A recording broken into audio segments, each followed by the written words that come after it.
கயல் நினைச்சபடி பார்த்தீங்கன்னா, ஆனந்திக்கு கல்யாணம் பாலு கூட தான் வந்து நடக்க போகுதா? அல்லது கௌஷிக் கூட தான் வந்து நடக்க போகுதா? அப்படிங்கிறத நம்ம வந்து பொறுத்திருந்து பார்க்கலாங்க. ஸோ இங்க ஆனந்தி பார்த்தீங்கன்னா, ரொம்பவே வந்து அழுதுகிட்டு இருக்காங்க. தனக்கு இந்த கல்யாணத்துல கொஞ்சம் கூட விருப்பமே இல்ல. பாலுவ தான் நான் வந்து விரும்புறேன். இருந்தாலும் வீட்ல இருக்கிற எல்லாருமே என்னால ரொம்ப கஷ்டப்படக்கூடாது. என்னால இந்த வீட்டுக்கு அவமானம் வந்துடக்கூடாது அப்படிங்கிறதுக்காக நான் எவ்வளவோ தூரம் மறைச்சாலும் என்னால முடியவே மாட்டேங்குது அப்படிங்கிற மாதிரி தான் வந்து ஆனந்தி வந்து சொல்லியிருப்பாங்க. அது மட்டும் இல்லாம இப்போ கூட ஒன்றும் இல்லை, நீங்க சொல்ற பையனையே நான் வந்து கல்யாணம் பண்ணிக்கிறேன்க்கா, எனக்கு பாலு வேண்டாம், நான் அவனை மறந்துடுறேன் அப்படிங்கிற மாதிரி சொல்லும்போது கயல் வந்து அதை மறுத்துடுறாங்க. எப்படி ஒருத்தனை லவ் பண்ணிட்டு ஒருத்தனை உன் மனசுல வச்சுக்கிட்டு இன்னொருத்தனை எப்படி உன்னால கல்யாணம் பண்ணிட்டு நிம்மதியா வாழ முடியும்? அப்படி ஒரு வாழ்க்கை உனக்கு நரகமாயிரும்.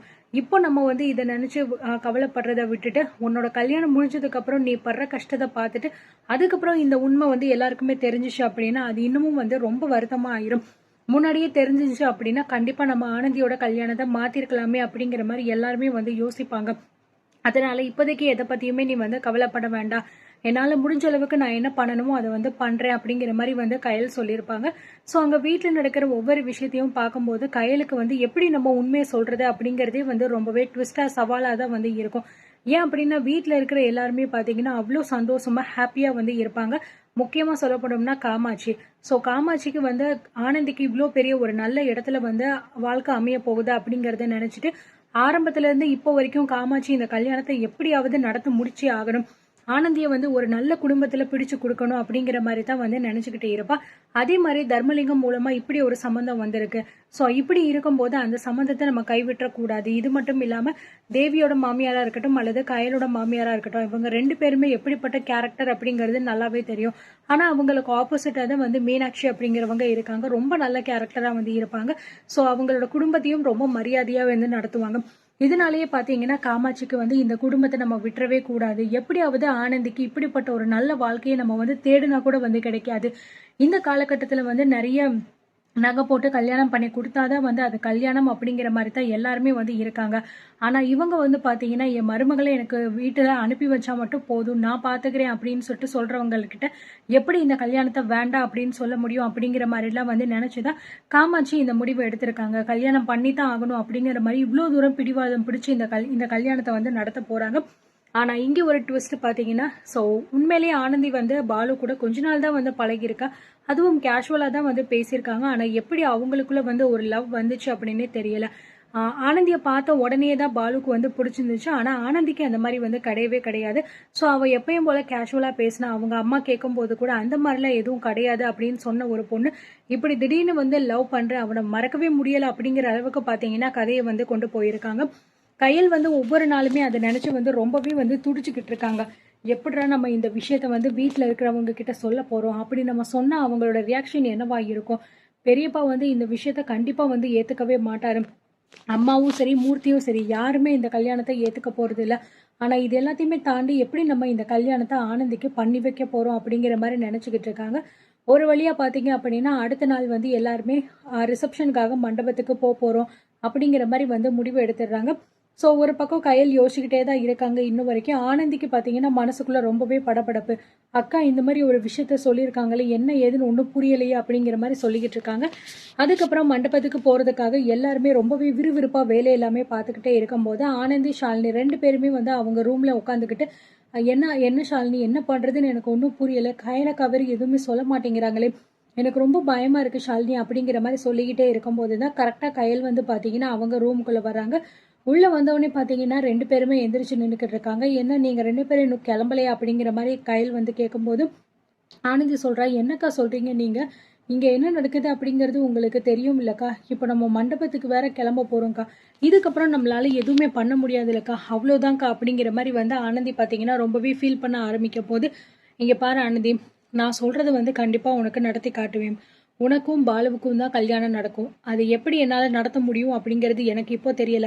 ஆனா நிச்சயமா வந்து நான் சொன்ன வாக்க உனக்கு நான் காப்பாத்தி தருவேன். தைரியமா நீ மண்டபத்துக்கு கிளம்பு அப்படிங்கிற மாதிரி வந்து சொல்லிடுறாங்க. ஸோ இதனால ஆனந்திக்கே மனசுல பாத்தீங்கன்னா ஒரு விதமான நல்ல ஒரு மகிழ்ச்சி மாதிரி இருக்கு. அதாவது சந்தோஷம் மாதிரி படுறாங்க. நம்ம அக்கா சொன்னாங்க அப்படின்னா கண்டிப்பா அதை செஞ்சு காட்டிடுவாங்க அப்படிங்கிறது ஆனந்திக்கு நல்லா தெரியும். ஆனந்தி வந்து கையல் மேல முழுக்க முழுக்க நம்பிக்கை வச்சு மண்டபத்துக்கு ரெடி ஆகுறாங்க. ஸோ சேலையெல்லாம் கட்டிட்டு எல்லாருமே பார்த்தீங்கன்னா சாமி முன்னாடியும் அவங்க அப்பா முன்னாடியும் நின்று பார்த்தீங்கன்னா வேண்டுதல் வைக்கிறாங்க. கையல் வந்து சொல்றாங்க, அப்பா எனக்கு வந்து நீங்க தான் துணையா இருக்கணும். ஆனந்தியோட கல்யாணத்தை வந்து பண்ணி வைக்கிறதுக்கு யாருமே எனக்கு இப்போ சப்போர்ட் கிடையாது. ஆனா உங்களுடைய சப்போர்ட் கண்டிப்பா இருக்கணும். ஏன்னா நீங்க உயிரோட இருந்திருக்கீங்க அப்படின்னா உங்க பொண்ணுக்கு என்ன வாழ்க்கை பிடிச்சிருக்கோ அந்த வாழ்க்கையை நீங்க அமைச்சு கொடுத்துருப்பீங்க. அதே மாதிரி தான் இப்போ உங்க ஸ்தானத்துல இருந்து நான் வந்து ஆனந்திக்கு அவளுக்கு பிடிச்ச வாழ்க்கையை அமைச்சு கொடுக்கலாம் அப்படின்னு முடிவெடுத்திருக்கேன். இது சரியா தப்பா அப்படிங்கிறது எனக்கு வந்து தெரியல. ஆனா அவ ஆசைப்படுறா. அவளுக்கு ஆசையே இல்லாத ஒரு வாழ்க்கையை அமைச்சு கொடுத்து அவளை கஷ்டப்படணும் அப்படின்னு சொல்லிட்டு நான் விரும்பல. அதுக்காக தான் இப்படி ஒரு முடிவு எடுத்திருக்கேன். ஆனா நான் எடுத்த முடிவு சரியா தப்பா அப்படின்னு தெரியல. நீங்க தான் எனக்கு வந்து உறுதுணையா இருந்து எல்லாமே பண்ணி வைக்கணும் அப்படிங்கிற மாதிரி அவங்க அப்பா கிட்ட வந்து கையில் ரொம்பவே வந்து ஃபீல் பண்ணி வேண்டிக்கிட்டு இருக்காங்க. அதே சமயம் இங்க பாத்தீங்க அப்படின்னா ஆனந்தியையும் வந்து விளக்கு ஏத்திட்டு வந்து சாமி கும்பிட்டுக்கோ, நல்லபடியா கல்யாணத்தை முடிச்சுட்டு திரும்ப வரணும் அப்படிங்கிற மாதிரி வந்து எல்லாருமே சொல்லிக்கிட்டு இருக்காங்க. ஸோ அந்த நேரம் பார்த்து ஆனந்தியும் பார்த்தீங்கன்னா வேண்டிக்கிறாங்க. என் அக்கா வந்து எனக்கு ஒரு வாக்கு கொடுத்துருக்காங்க. அவங்க சொன்ன அந்த ஒரு வாக்கை நம்பி மட்டுமே தான் நான் வந்து கல்யாண மண்டபத்துக்கு போறேன். அவங்க சொன்ன அதை கண்டிப்பா செஞ்சு காட்டுவாங்க அப்படிங்கிற நம்பிக்கை எனக்கு அவங்க மேல 100% இருக்கு. இந்த கல்யாணம் நடக்குமா இல்லையா அப்படிங்கறதே தெரியல. ஆனா நான் வந்து ஆசைப்படுற மாதிரி பாலு கூட எனக்கு கல்யாணம் நடந்துச்சு அப்படின்னா ரொம்ப சந்தோஷமா இருக்கேன். ஆனா என் அக்காவுக்கு அதுக்காக வந்து எந்த விதமான கஷ்டமோ அவங்கள யாரையுமே திட்டிடவோ இல்ல எதுவுமே காயப்படுத்திடவோ கூடாது. அந்த மாதிரி பாத்துக்கோ அப்படிங்கிற மாதிரி வந்து சாமி கிட்டயும் அவங்க அப்பா கிட்டயும் வந்து வேண்டிக்கிட்டே இருக்கும்போது திடீர்னு பாத்தீங்கன்னா அவங்க வேண்டிக்கிட்டே இருக்கும்போது ஆனந்தியோட புடவை வந்து அப்படியே தீப்பிடிச்சு எரிய ஆரம்பிச்சிருது.